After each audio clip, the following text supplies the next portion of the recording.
Hi, welcome to Valley Soap's YouTube channel. I appreciate y'all stopping by. I didn't get a video of the making of this soap, so for that reason I'm just doing a quick voiceover while I'm cutting it.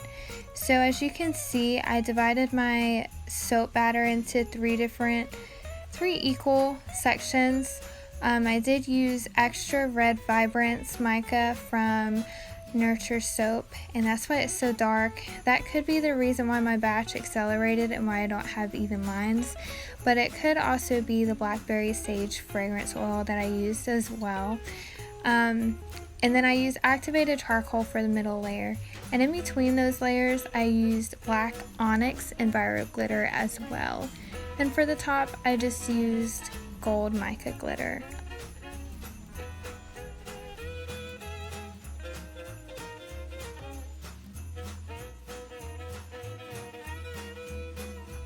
And while we have a moment, I figured I would also let you know that this is one of our first holiday soaps, and it will be released on November 1st.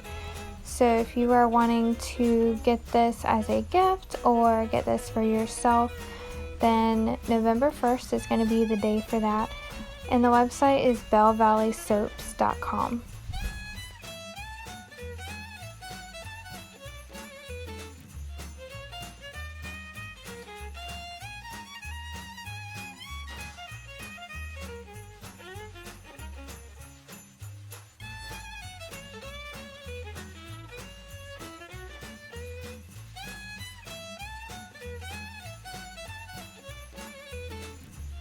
Okay, so while I am showing you guys how I do this, I'm going to explain in each step. I started off with cutting out a piece of square from cardstock that was 1.25 inches. Then I used a ruler, and of course you're going to need scissors to cut that out. And then I also used this tool that came in a Wilton kit. And it's used for fondant, or you can use it for soap dough, but I only used the tool that had the pointy edge just so I can mark my lines in the soap.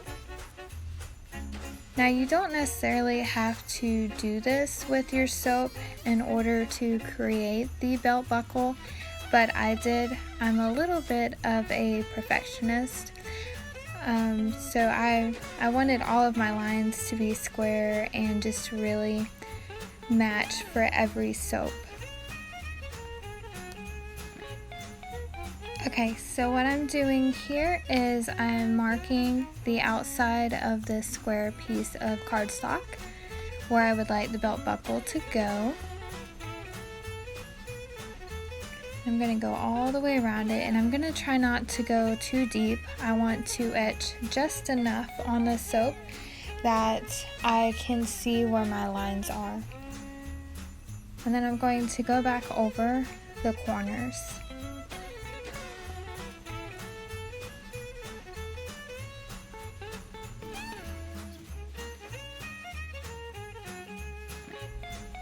Okay, so now I'm taking my ruler and I'm just lining up each corner just with the straight edge. I used a ruler so that each of those inside diagonal lines are exactly the length of 4 of those marks, and this helps so that my inside square is even and is parallel to the outside lines of the bigger square.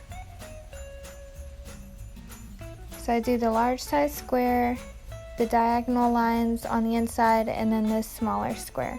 And I'm just going to go through and do this for all of the soap.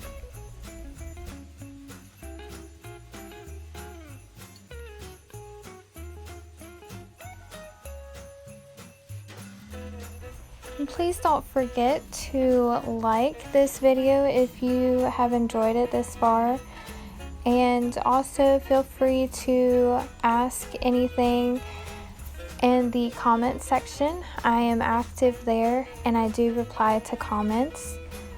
And then also, if you want to see more soaping videos from me, then you can hit this subscribe button, and there's also a bell button there if you want notifications when new videos are added.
So I will say that that was a little bit of a process, but the end result is going to be well worth it. So to paint the gold mica on there, I'm going to mix some with the 91% rubbing alcohol, and this is just some gold mica that I got from a D-stash group. There's my rubbing alcohol. So I'll just mix the two, and I'm taking just regular old craft paintbrushes that I have only for soap, and I'm just gonna paint within the lines. And those lines, since they are basically embossed in the soap, if I were to put a little too much, that mica and the alcohol would run down where I etched. So as long as you're careful, it's easy to stay inside the lines. And you'll want your mica, glitter, and alcohol, rubbing alcohol mixture to be not pasty, but also not a super liquid. You'll be able to tell once you get started doing something like this on a project, then you'll know which consistency is going to work better for it. It's something that is according to preference, but also just what's easiest as well.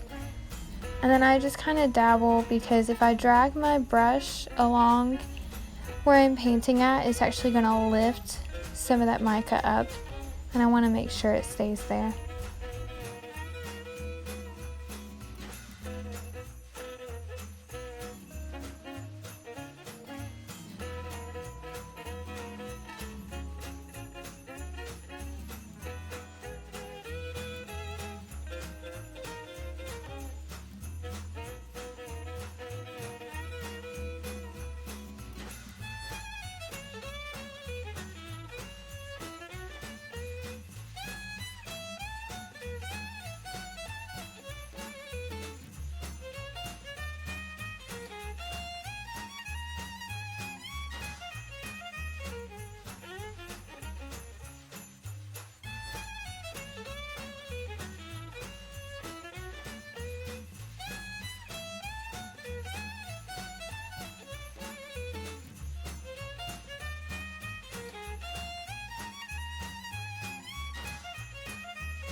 So this is what the soap looks like after we have etched our lines and painted the belt buckle.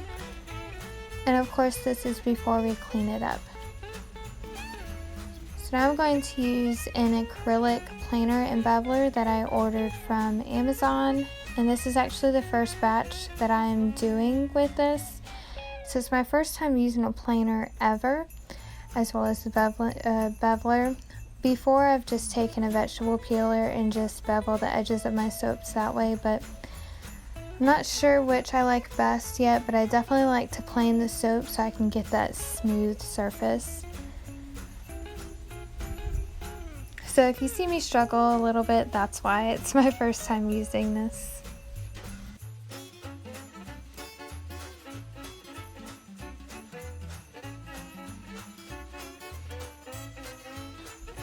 So I just continue to plane my soap and bevel the edges, but if you stay tuned for just a little bit longer, here you'll see some pictures of the soap all cleaned up.